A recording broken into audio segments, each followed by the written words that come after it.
Hello students, welcome to my channel NCERT expert. हम कर रहे हैं क्लास 8 साइंस का chapter number 8 cell structure and function.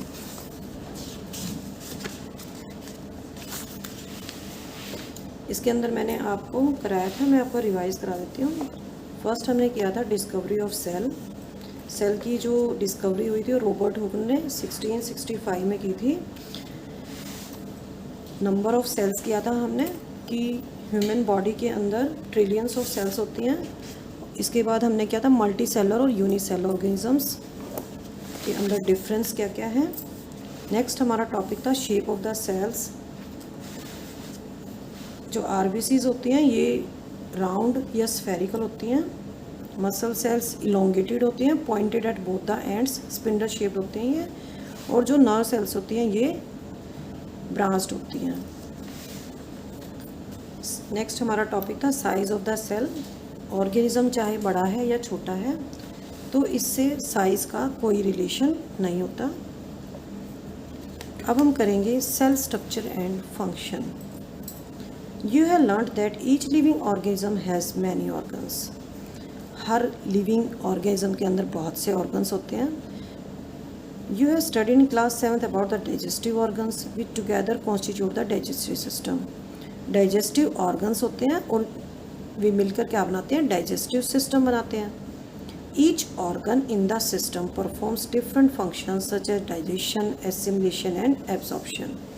और digestive system के अंदर जो organs होते हैं वे अलग अलग functions perform करते हैं, जैसे digestion होता है, assimilation होता है, absorption होता है।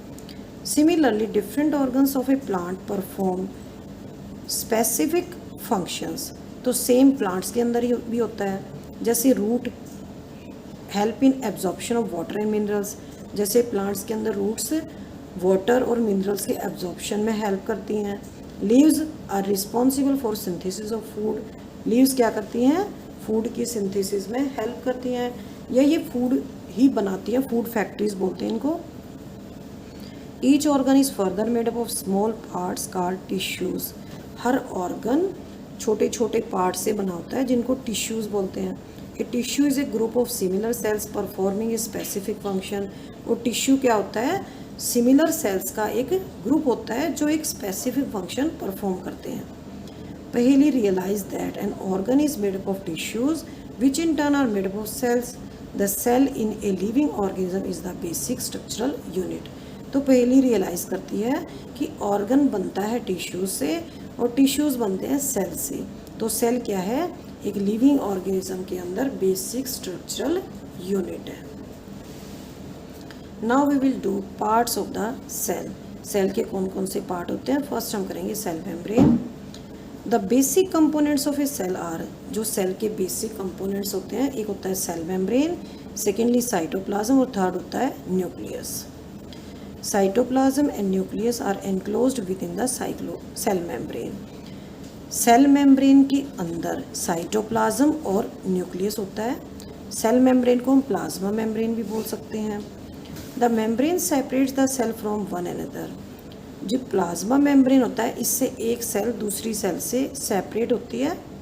The plasma membrane is porous. Plasma membrane के अंदर पोर्स होते हैं जिसकी वजह से जो मटेरियल्स होते हैं वो आउटवर्ड भी फ्लो कर सकते हैं, इनवर्ड फ्लो भी कर सकते हैं। The cells observed in an onion peel. यहाँ पे एक एक्टिविटी की हुई है 8.3।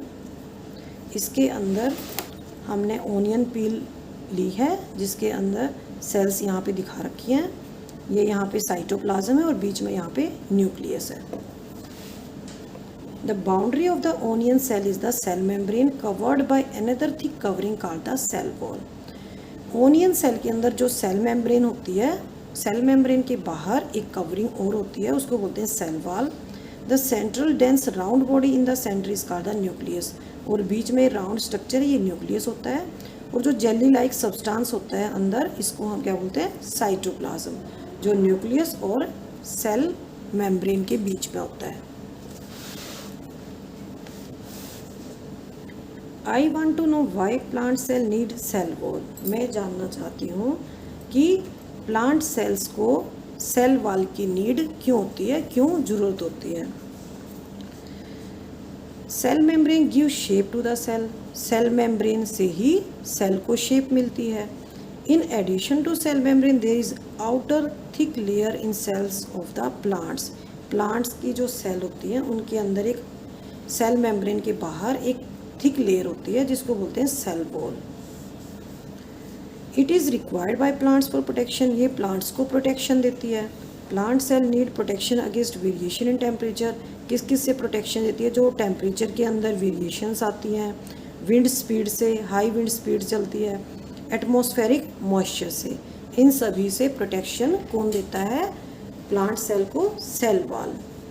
These are expose to these variation because they can not move, plants के अंदर मूवमेंट नहीं होती क्योंकि वे स्थिर होते हैं, तो उन्हें इन वेरिएशन से एक्सपोज होना पड़ता है।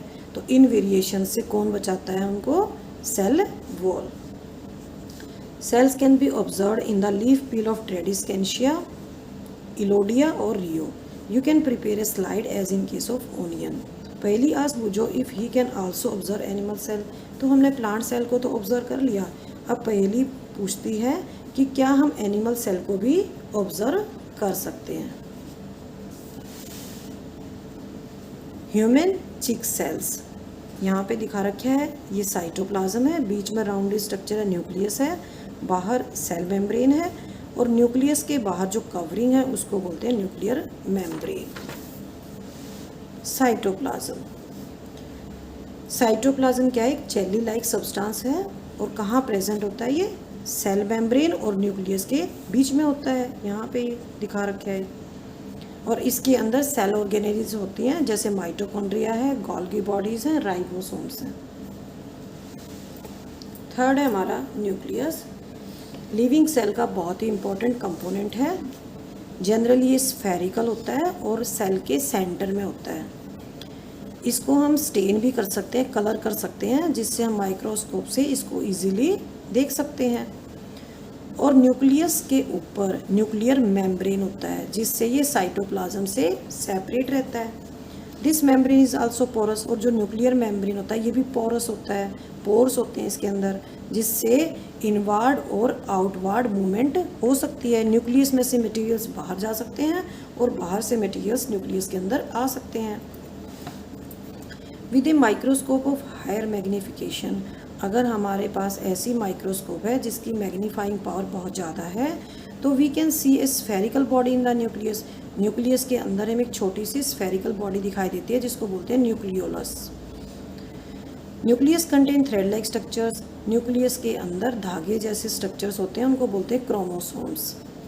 दे कैरी जीन्स, क्रोमोसोम्स के अंदर जीन्स होते हैं और वे इनहेरिटेंस में हेल्प करते हैं। इनहेरिटेंस क्या होती है, transfer of characters from the parents to the offspring, जो पेरेंट्स के कैरेक्टर हैं वे बच्चे के अंदर आते हैं, इसको बोलते हैं inheritance. Chromosomes can be seen only when the cell divide, जब सेल डिवाइड हो रही होती है उसी टाइम हम क्रोमोसोम्स को देख सकते हैं। Gene, gene is a unit of inheritance, ये इनहेरिटेंस की यूनिट है। It control the transfer of a hereditary characteristics from parent to offspring, और ये किस चीज़ को कंट्रोल करती है, जो हेरिडिटरी कैरेक्टरिस्टिक्स होते हैं उनके ट्रांसफ़र को, किससे, पेरेंट्स से ऑफस्प्रिंग के अंदर जो कैरेक्टर्स आते हैं उनको ये कंट्रोल करती है। This means that your parents pass some of your characteristics on to you, इसका मतलब ये हुआ कि जो आपके पेरेंट्स हैं उनके कुछ कैरेक्टरिस्टिक्स आप तक पास हो जाते हैं, पहुंच जाते हैं। If your father has brown eyes you may also have brown eyes, अगर आपके पापा की आइज़ ब्राउन है तो आपकी आइज़ भी ब्राउन हो सकती हैं। If your mother has curly hair, अगर आपकी मम्मी के बाल घुंघराले हैं तो आपके भी बाल कर्ली हो सकते हैं। Nucleus in addition to its role in inheritance acts as control centre of activities of the cell. Nucleus का रोल होता है, बहुत इंपॉर्टेंट रोल होता है इनहेरिटेंस में, इसके अलावा ये सेल की सभी एक्टिविटीज़ को कंट्रोल करता है। The entire content of the living cell is known as protoplasm, जो सेल का जो पूरा कंटेंट है उसको प्रोटोप्लाज्म बोलते हैं। तो प्रोटोप्लाज्म के अंदर क्या क्या आएगा, साइटोप्लाज्म आएगा, न्यूक्लियस आएगा। प्रोटोप्लाज्म को और क्या बोलते हैं, इसको लिविंग सब्सटेंस ही बोलते हैं। It is known as living substance of the cell. पहली wants to know if the structure of the nucleus is same in cells of plants, animals and bacteria। पहली जानना चाहती है कि क्या बैक्टीरिया के अंदर, एनिमल्स के अंदर या प्लांट्स की सेल्स के अंदर न्यूक्लियस का सेम स्ट्रक्चर होता है। ऐसा नहीं होता। Nucleus of the bacterial cell is not well organise like the cells of the multicellular organisms. जो बैक्टीरियल सेल के अंदर न्यूक्लियस होता है वो ऐसा नहीं होता जैसे मल्टीसेलुलर ऑर्गेनिजम्स में होता है। कैसा होता है बैक्टीरियल सेल के अंदर? इसके ऊपर, न्यूक्लियस के ऊपर कोई न्यूक्लियर मेम्ब्रेन नहीं होता। तो इनको क्या बोलते हैं? Prokaryotic cells.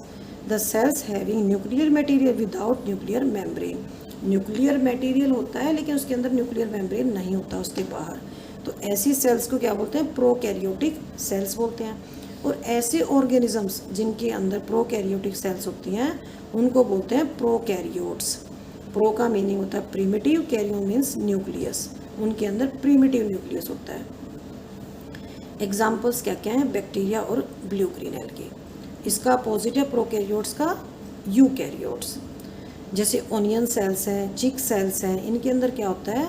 Well organised nucleus होता है विद न्यूक्लियर मेम्ब्रेन। इनको बोलते हैं यूकैरियोटिक सेल्स। और ऐसे ऑर्गेनिजम्स जिनके अंदर यूकैरियोटिक सेल्स होती हैं वो होते हैं यूकैरियोट्स। बैक्टीरिया और ब्लू ग्रीन एल्गी को छोड़ के जितने भी ऑर्गेनिजम्स हैं वो सारे यूकैरियोट्स होते हैं। यू का मीनिंग होता है ट्रू, कैरियोट्स, कैरियन का मीनिंग होता है न्यूक्लियस। इनके अंदर ट्रू न्यूक्लियस होता है with nuclear membrane. While observing the onion cells under the microscope, did you notice any blank-looking space structures in the cytoplasm? जब ओनियन सेल्स को माइक्रोस्कोप के नीचे देखते हैं तो हमें इसके अंदर ब्लैंक लुकिंग, खाली स्ट्रक्चर्स दिखाई देते हैं साइटोप्लाज्म के अंदर। ये क्या होता है? वैक्यूल होता है। ये सिंगल भी हो सकता है और ओनियन सेल्स के अंदर सिंगल होता है और बहुत ही बड़ा साइज़ का होता है। चिक सेल्स के अंदर छोटे छोटे वैक्यूल्स होते हैं। Large vacuoles are common in plants है। प्लांट सेल्स के अंदर बड़े बड़े वैक्यूल्स होते हैं और एनिमल सेल्स के अंदर इनका साइज़ छोटा होता है। You might have notice several small coloured bodies in the cytoplasm of cells of tradescantia leaf. जो प्लांट सेल्स होती हैं उनके अंदर कलर्ड बॉडीज़ पाई जाती हैं साइटोप्लाज्म के अंदर। इनको क्या बोलते हैं? प्लास्टिड्स बोलते हैं। और इनके कलर अलग अलग होते हैं। जो क्लोरोप्लास्ट होता है ये क्या है? ग्रीन कलर प्लास्टिड्स हैं। और इनके अंदर क्या होता है? क्लोरोप्लास्ट के अंदर क्लोरोफिल होता है and they give green colour to the leaves. और इसी की वजह से लीव्स को ग्रीन कलर मिलता है। You may recall that chlorophyll in the chloroplast of the leaves essential for photosynthesis. और जो क्लोरोप्लास्ट के अंदर जो क्लोरोफिल होता है ये लीव्स के अंदर होता है, ये फोटोसिंथेसिस के लिए बहुत ही एसेंशियल है, बहुत ही ज़रूरी है। नेक्स्ट टॉपिक हमारा comparison of plant and animals. बहुत ही इंपॉर्टेंट टॉपिक है। अब हमने प्लांट सेल को स्टडी किया और एनिमल सेल को स्टडी किया। अब इनको कंपेयर करेंगे और देखेंगे कि इनके अंदर क्या क्या डिफरेंसेस हैं। Let us tabulate the similarities and the distinguishing features of the plant and animal cell. तो यहाँ पे एक बार मैं इनको बता देती हूँ। ये हमारी प्लांट सेल है, ये एनिमल सेल है। प्लांट सेल के अंदर सेल वॉल होती है, सेल मेम्ब्रेन के बाहर। सेल मेम्ब्रेन दोनों में कॉमन है। वैक्यूल यहाँ पे बड़े साइज का है, इसके अंदर छोटे छोटे वैक्यूल्स हैं और यहाँ पे कई सारे वैक्यूल्स हैं। न्यूक्लियस यहाँ पे सेंटर में होता है लेकिन प्लांट सेल के अंदर ये एक साइड में होता है। साइटोप्लाज्म दोनों में सेम होता है। क्लोरोप्लास्ट केवल प्लांट सेल्स में होता है। Comparison of plants and animal cell. Cell membrane common है दोनों में। सेल वॉल केवल प्लांट्स में होती है। न्यूक्लियस भी कॉमन है दोनों में। न्यूक्लियर मेम्ब्रेन भी कॉमन है। साइटोप्लाज्म भी कॉमन है। प्लास्टिड्स केवल प्लांट सेल्स में होती हैं। और थर्ड डिफरेंस हो सकता है हमारा वैक्यूल्स।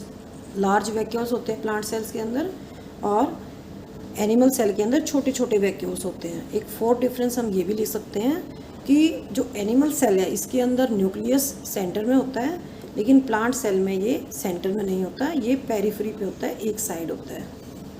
तो इसी के साथ ही हमारा ये चैप्टर फिनिश होता है। नेक्स्ट टाइम मैं आपको इसके बैक एक्सरसाइज कराऊंगी। तब तक के लिए थैंक यू, बाय बाय बच्चों।